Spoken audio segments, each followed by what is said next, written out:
오늘 이 새벽에 하나님께서 우리에게 주시는 하나님 말씀은 사도행전 13장 44절에서 52절까지 말씀입니다.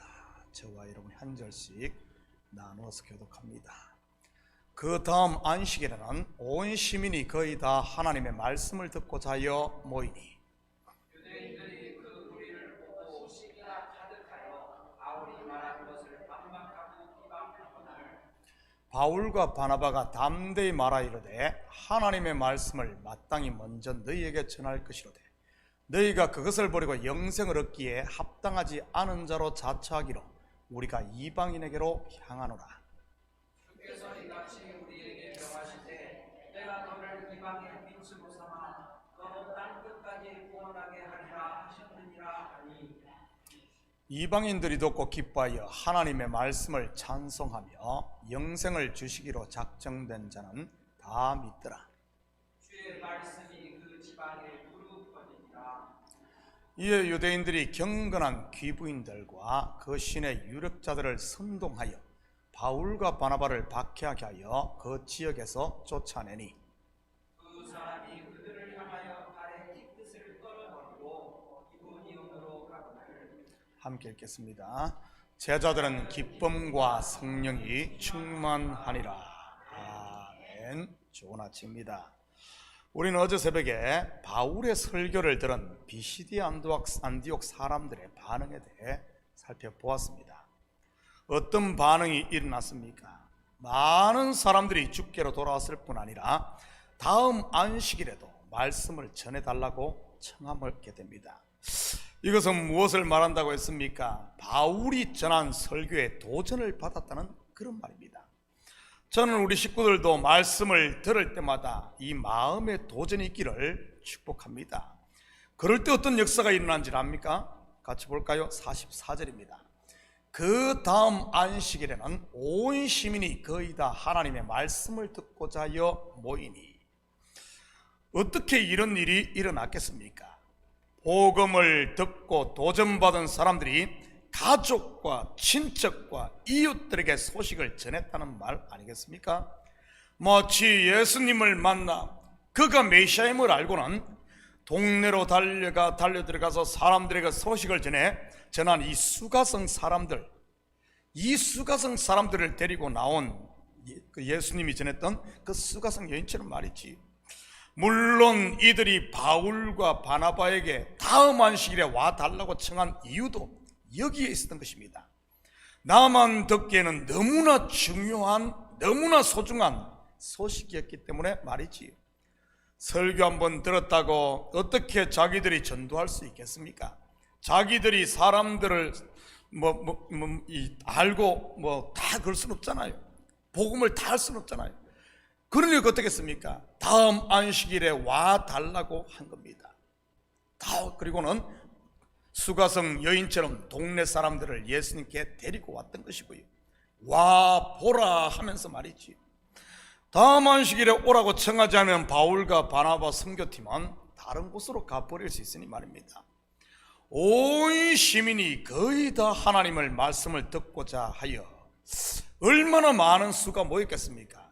아마 회당주의가 시장통처럼 인산인해를 이루었을 것입니다. 저는 우리 식구들이 말씀을 들을 때마다 아멘으로 먼저 내가 받고 가족과 친척 그리고 이웃들에게 와 보라 외칠 수 있기를 축복합니다. 교회 부흥하지 않는다고 성도들 떠난다고 목사에게 책임을 전가시키려고만 하지 마시고요. 교회가 부흥하지 않습니까? 누구 책임입니까? 입 다물고 있는 우리 모두의 책임인 것이지요. 다시 말해 어느 개인의 책임이 아니란 말입니다. 왜냐하면 교회는 그리스도를 머리로 한 몸이기 때문입니다. 공동체 모두가 책임이라는 말이지요. 목사 혼자의 책임도 몇몇 장로님의 책임도 그렇다고 권사님들만의 책임이 아닌 우리 모두의 책임인 것입니다. 남탓만 하시는 분 왜 그런 줄 아십니까? 그리스도의 몸된 교회 공동체 처음부터 속하지 않았던지 아니면은 성령으로 시작을 했지만은 육체로 돌아가서 그런 것입니다. 45절입니다. 유대인들이 그 무리를 보고 시기가 가득하여 바울이 말한 것을 반박하고 비방하거늘. 여러분, 회당에는 누가 모입니까? 유대인이나 유대교에 입교한 사람들입니다. 평소에는 많이 모여야 몇십 명 모였겠지만, 그런데 바울과 바나바의 설교를 들은 후에는 온 시민이 거의 다 모였습니다. 사촌이 땅을 사면 배가 아프다는 속담이 우리나라에만 적용되는 것만은 아닌 것 같습니다. 지금 유대인들이 그러고 있으니까요. 바울의 설교에 많은 사람들이 모이자 시기 충만이었으니 말입니다. 여러분, 시기가 일어나면 어떻게 해야 합니까? 골방에 들어가 십자가 앞에 엎드려야 하는 것입니다. 왜냐하면 시기는 성령의 생각이 아닌 육체의 생각이니까요. 다시 말해, 나의 정과 욕심인 시기를 십자가에 못 박아야 한다는 말입니다. 바로 내려놓은 말이지. 그런데 유대인들 어떻게 합니까?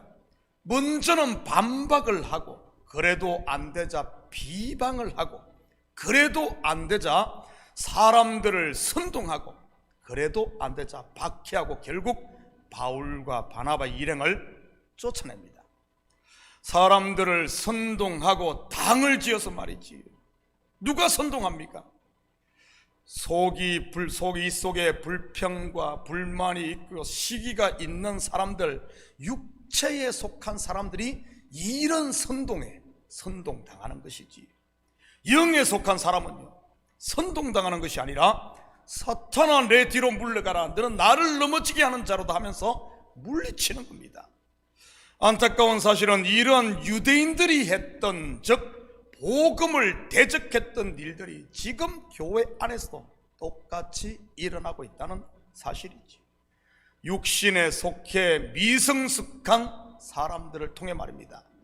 우리 식구들은 이런 무리들에게 선동당하지 않도록 항상 깨어있기를 축복합니다. 그때 바울과 바나바가 어떻게 합니까? 46절입니다. 바울과 바나바가 담대히 말하 이르되 하나님의 말씀을 마땅히 먼저 너희에게 전할 것이로되 너희가 그것을 버리고 영생을 기합당하지 않은 자로 자처하기로 우리가 이방인에게로 향하노라. 하나님의 말씀을 먼저 받은 사람이 누구입니까? 바로 먼저 된 자, 곧 장자인 유대인들입니다. 그런데 그들이 그 복을 거부하지. 이것은 지금 교회도 마찬가지 아닙니까? 먼저 된 사람들이 말씀을 아멘으로 잘 받아 성숙하게 자라가야 하는 것입니다. 그런데 가끔 교회에서 보면 그러지 못하는 분들이 있어 참으로 안타깝지요. 먼저 된 어른들이 말씀을 잘 받아 성숙할 때 그것을 보고 나중 온 사람들이나 신앙이 어린 사람들이 보고 따라 배워야 되는 것 아닙니까? 먼저 된 어른이 어른 노릇을 제대로 할 때 말이지요. 그런데 그러지 못하면 어떻게 되겠습니까?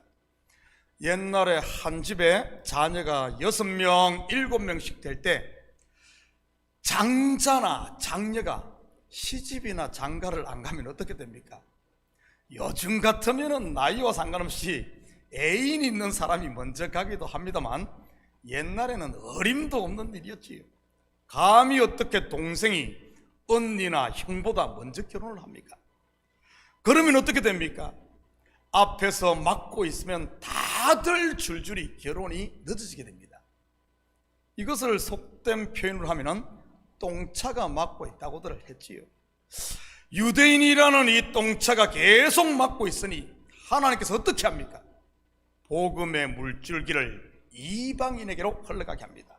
한마디로 하나님께서 촛대를 옮긴 것이지. 왜 유대인들이 이렇게 되었습니까? 애굽의 바로 왕과 같이 마음을 완악하게 했기 때문입니다. 그러다가 결국은 이 마음의 화인을 맞아 먼저 되었지만 나중된 자가 되고 마는 것이지. 그러니 스스로가 영생을 얻기에 합당하지 않은 자로 다 드러냈던 것이고요. 숨긴다고 되겠어요? 속이 죽어 있는데 말입니다. 그러다 결국은 스스로 가짜임이 다 드러났던 것입니다.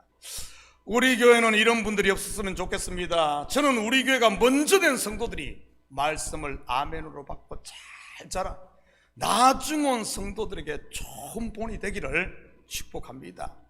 하나님께서 촛대를 옮기고 나서 울며 일만 갈았어야 되겠어요? 47절입니다. 주께서 이같이 우리에게 명하시되 내가 너를 이방의 빛으로 삼아 너로 땅끝까지 구원하게 하리라 하셨느니라 하니. 그런데 사도 바울은 이미 이렇게 될 것에 대해 하나님의 음성을 들어 알고 있었습니다. 그런데 직접 선교행을 통해 그것을 몸소 확인하게 된 것이지. 그렇다면 왜 그런 음성을 듣고도 바울이 유대인들이 모이는 회당에 먼저 들어가 그들에게 접근을 했겠습니까? 물론 그들이 구약의 하나님을 알기에 더 쉽게 복음을 받아들일 수 있을 것이라 생각해서 그럴 수도 있습니다. 그런데 로마서 9장을 보면 그것이 다가 아님을 보게 됩니다. 동족들의 구원을 향한 바울의 뜨거운 마음 때문이라는 사실을 말이지요. 확인해 볼까요? 로마서 9장 3절에서 5절입니다. 나의 형제 곧 고륙의 친척을 위하여 내 자신이 저주를 받아 그리스도에게서 끊어질지라도 원하는 바로다. 그들은 이스라엘 사람이라 그들에게는 양자됨과 영광과 언약들과 율법을 세우신 것과 예배와 약속들이 있고 조상들도 그들의 것이요 육신으로 하면 그리스도가 그들에게서 나셨으니 그는 만물 위에 계셔서 세세 찬양을 받으실 하나님이시려나. 아멘. 얼마나 동족을 사랑했으면 자신이 그리스도에게서 끊어질지라도 그들이 구원받기를 희망했겠습니까?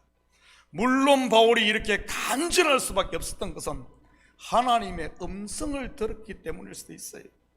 먼저 된 자가 나중되고 나중된 자가 먼저 되는 그 말입니다.